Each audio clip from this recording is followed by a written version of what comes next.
anggota sepertian yang hadir dan juga umat sekalian yang terkasih. Pada hari yang kedua dalam Triduum kita akan merenungkan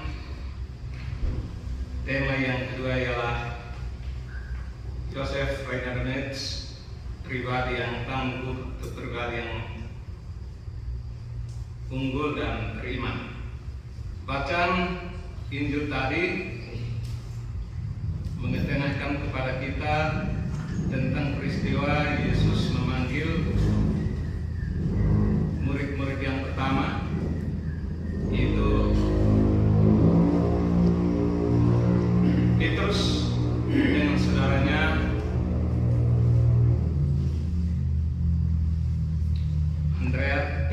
saudaranya Andreas, dan kemudian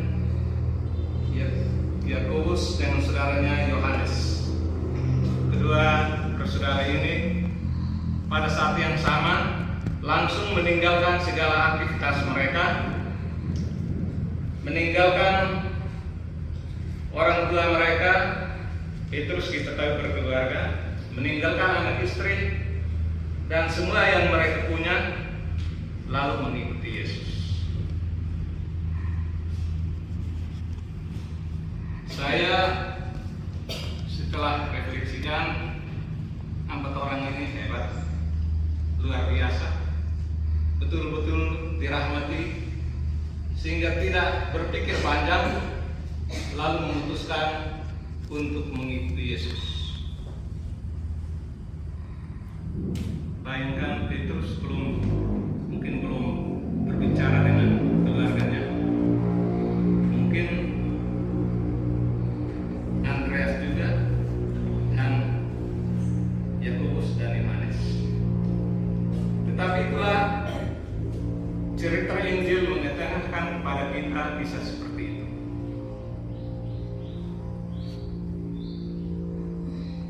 Dan pada Triduum hari yang kedua ini kita mau mendalami atau melihat lebih jauh tentang Joseph Reiner Metz. Dia adalah seorang misionaris dan memiliki kepribadian yang luar biasa. Saya mencoba untuk membaca beberapa artikel tentang Joseph Reiner Metz ini, karena memang sebelumnya kita hanya dengar tentang santo ini, tetapi siapa dia dan dia itu seperti apa kita tahu. Maka setelah mendengar ini, saya mencoba untuk mencari sumber-sumber untuk bisa mendapatkan kisah tentang santo ini. Dan kemudian saya merasa luar biasa. Santo Yosef ini memiliki kepribadian yang mirip-mirip dengan 4 orang rasul pertama. Karena itu saya coba untuk menyampaikan kepada kita. Kalau ada yang sudah tahu, saya minta maaf, anggaplah ini penyedaran. Kalau yang belum pernah baca, bisa dengar lebih tentang santo ini. Joseph Reiner Metz lahir pada tanggal 15 April tahun 1852 di Uis, sebuah kampung kecil yang hanya dihuni 5 rumah. Di tengah pegunungan Alpen Italia Utara. Daerah ini dikenal dengan nama Tirol Selatan dan menjadi bagian dari Kekaisaran Austro-Hungaria.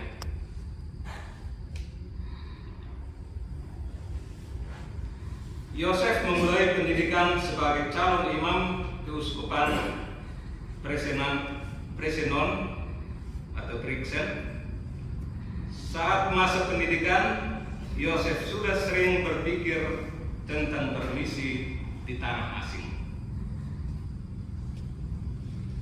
Tanggal 25 Juli tahun 1875, ia ditariskan menjadi imam dan bertugas di gereja San Martino, Padilla. Dan ini dekat dengan kampung halamannya. Dalam dirinya nampak aura yang penuh kasih, disertai dedikasi yang tinggi, sehingga langsung menarik simpati umat yang dilayani di Brookfield. Namun di dalam hatinya, di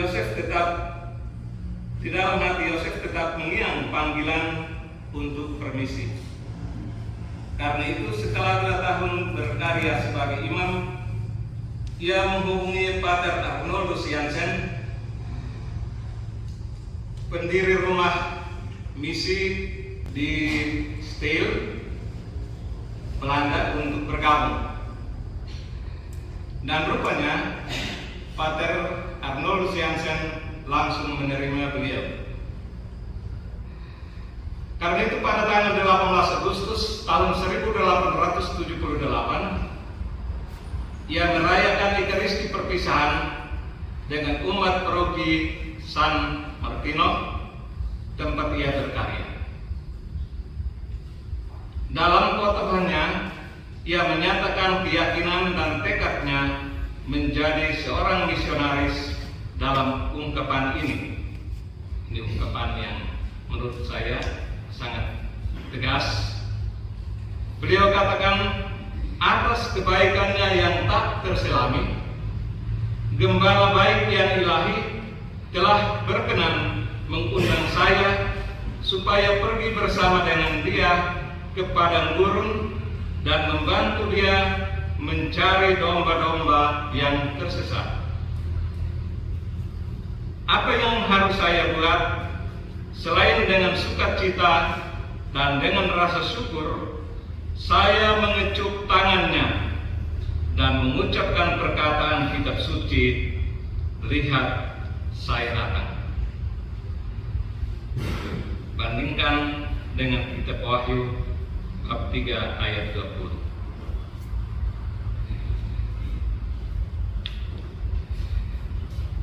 Selain itu, kutipan kitab suci yang sangat memberikan inspirasi kepada beliau adalah kutipan dari kitab Ratapan. Kanak-kanak meminta roti, tetapi tak seorang pun yang memberi. Kitab Ratapan bab 4 ayat 4. Dan Yosef Reda Gemerts memaknai pesan kitab suci ini sebagai kekurangan akan kebenaran dan akan Allah dari begitu banyak orang kafir yang berada di tengah-tengah kegelapan mereka. Ini juga sangat menyentuh hati Pater Yosef secara mendalam, yang sejak sebagai seorang pelajar percaya bahwa ia melihat masa kanak-kanak ini sebagai kanak-kanak kafir di Cina. Dan inilah yang mendorong beliau untuk membawa roti sabda Allah kepada orang-orang kafir yang malang ini, dan ia biasa berkata, siapa yang dapat lebih malang daripada orang-orang kafir yang malang ini, yang tidak mengetahui pencipta mereka dan yang tidak mempunyai harapan akan kehidupan kekal? Maka marilah membantu mereka dengan seluruh kekuatan kita, dan kita tidak akan kehilangan sesuatu pun. Ungkapan yang luar biasa dari Pater Yosef Reda Gemerts. Dengan demikian, misi menuju Cina dimulai.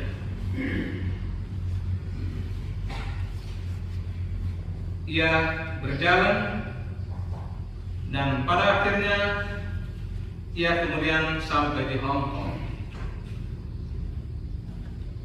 Dan di situ ia mempersiapkan diri selama 2 tahun untuk sebelum ia terjun melaksanakan karya misinya. Sehingga pada tahun 1881 Yosef beralih ke Santung Selatan, sebuah provinsi di Cina yang berpenduduk 12 juta jiwa, tetapi hanya ada 158 orang Kristen. Tidak tahu berapa persen, 12 juta penduduknya dan hanya 158 orang Kristen, yang lain masih kafir.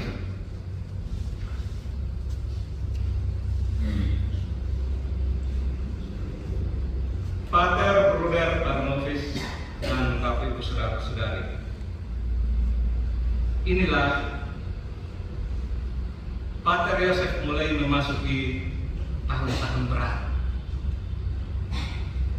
Tahun-tahun awal ini menjadi sangat berat baginya karena penuh dengan perjuangan untuk membentuk komunitas Kristen. Dan beliau mulai bekerja. Komunitas itu sudah mulai terbentuk.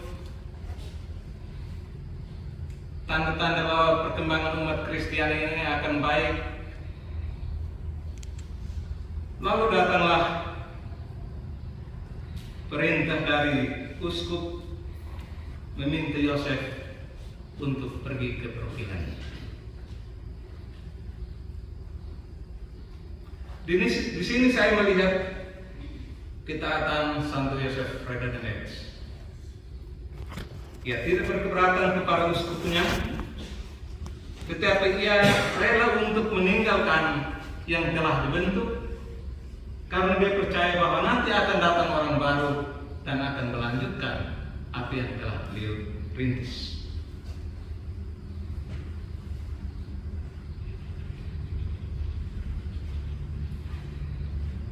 Karena ia harus ke tempat yang baru dan di situ mulai diletak kesulitan baru. Kenapa?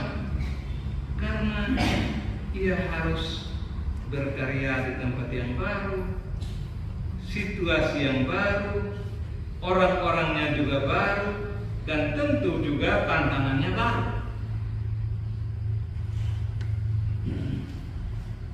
Tetapi Yosef sungguh percaya bahwa dia bukan bekerja sendirian, tetapi di dalam dirinya Tuhan Yesus hadir.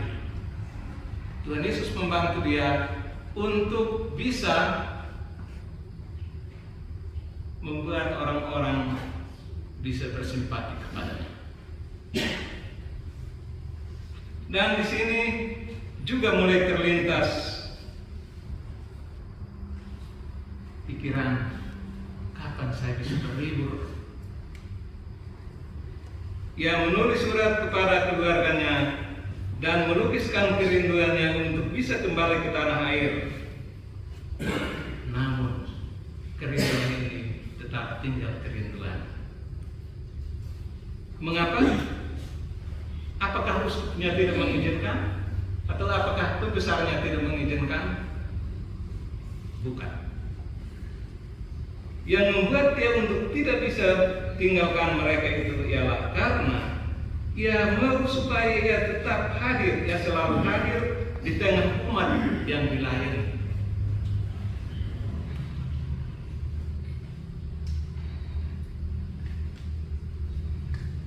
Pribadi yang luar biasa.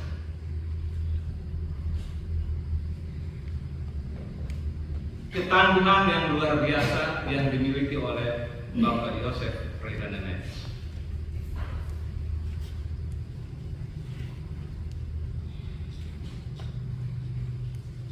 Para pater, bruder, para novis, Bapak Ibu Saudara-saudari. Di sini selain pribadi yang tangguh, juga membutuhkan iman yang teguh. Dan kemudian Pak Yosef mulai semacam gelisah.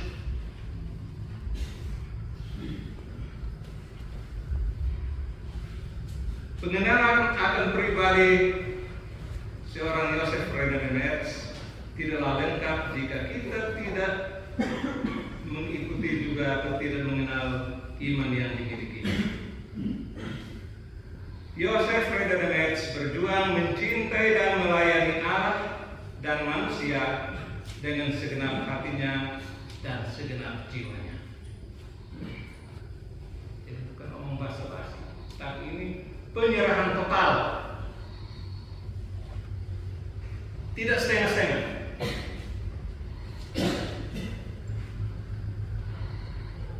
Dia sungguh memahami dan menyadari bahwa hidupnya merupakan suatu ibadah bagi Allah.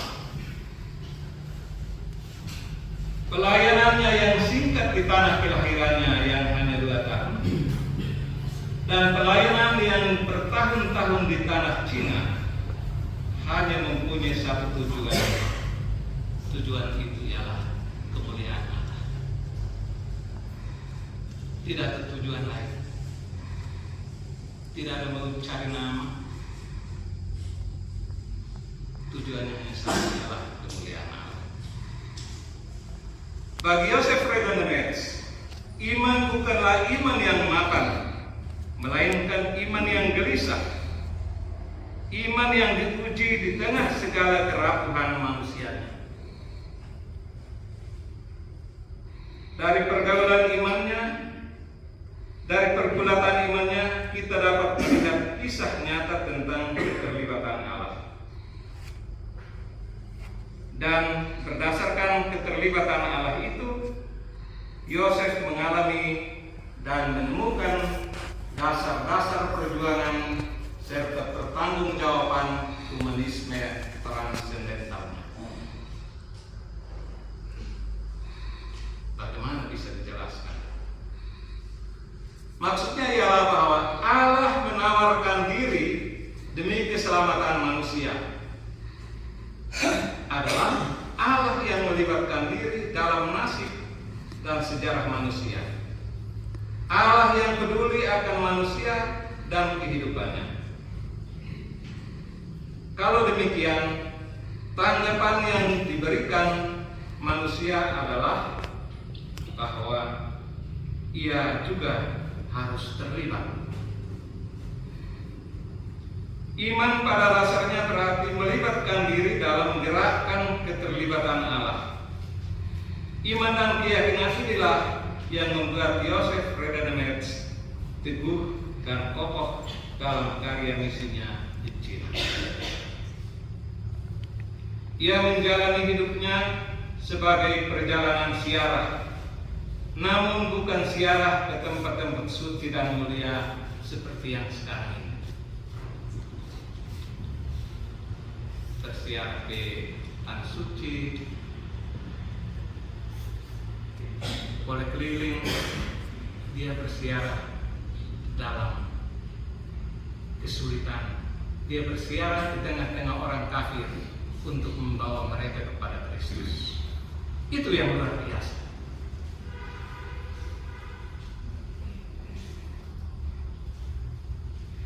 Ziarah Yosef Fredenemets adalah ziarah seorang misionaris yang siap berada di tengah dunia yang penuh dengan jalan berbelok-belok, jalan yang tidak pernah lurus dan mulus.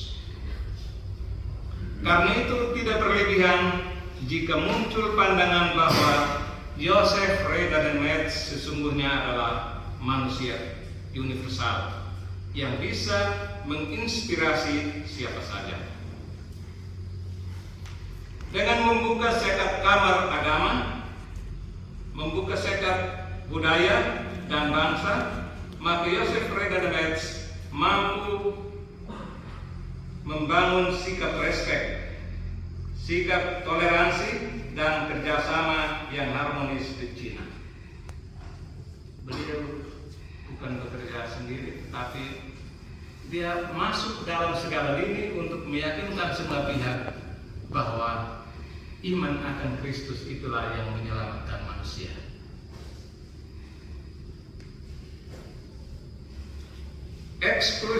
Eksklusivisme atas nama sosial, agama, dan atas nama apapun haruslah diakhiri, karena tidak akan memberikan manfaat apa-apa kepada manusia.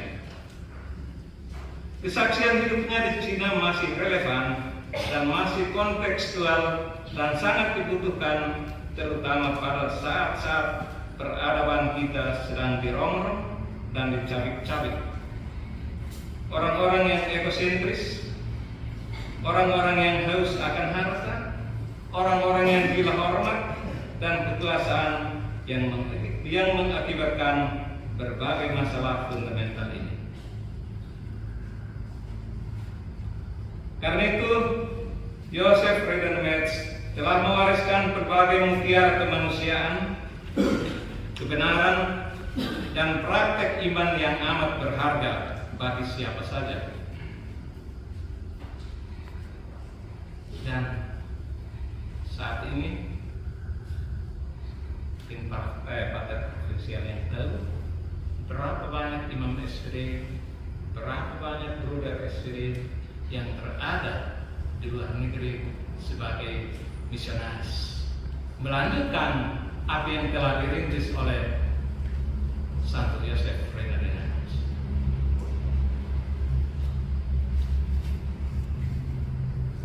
Dan kalau misionaris kita mungkin 5 tahun sekali kunjung keluarga, kunjung kampung halaman, kunjung negaranya, hanya tadi kita dengar Bapak Yosef tidak pernah. Bahkan ia kemudian menulis dengan sangat jelas dan tegas dalam moto hidupnya seperti ini: saya mencintai Cina dan orang-orang Cina.